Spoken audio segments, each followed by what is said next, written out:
تو اپنا تعارف کریں اور جرگی کی اہمیت کے حوالے سے اسلامی روشنی میں کیا؟ بسم اللہ الرحمن الرحیم۔ سب سے پہلے تو میں الف خان بھائی آپ کا بہت شکر گزار ہوں کہ آپ نے اسکرین کے سامنے مجھے مخاطب ہونے کا موقع دیا۔ میرا نام مفتی شبیر احمد ہے اور میرا تعلق ترناب سے ہے۔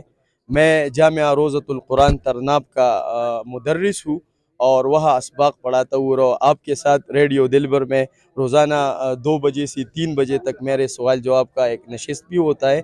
تو بنیادی طور پر میرا یہی تعلیمی پس منظر ہے کہ جامعہ کوڑا خٹک سے میری فراغت ہوئی ہے 2013 میں، اور پھر میں نے تیمرگرہ سے تخصص فی الفقہ کیا ہے۔ جی، یہ بتائیے کہ اسلامی روشنی میں جرگی کی اہمیت کیا ہے؟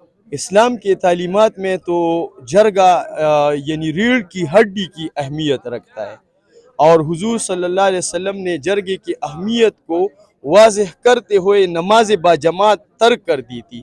2 قبیلوں کے درمیان جھگڑا شروع تھا تو حضور صلی اللہ علیہ وسلم اس کی صلح کے لیے چلے گئے۔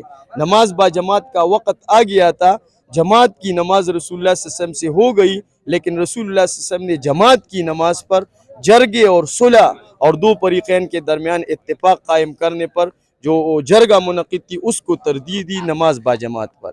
اسی طرح حضور صلی اللہ علیہ وسلم کا ارشاد ہے کہ نفلی نماز، نفلی روزہ، نفلی صدقہ سے بہترین عمل اصلاح ذات البین، 2 مومنوں کے درمیان صلح کرنی ہے۔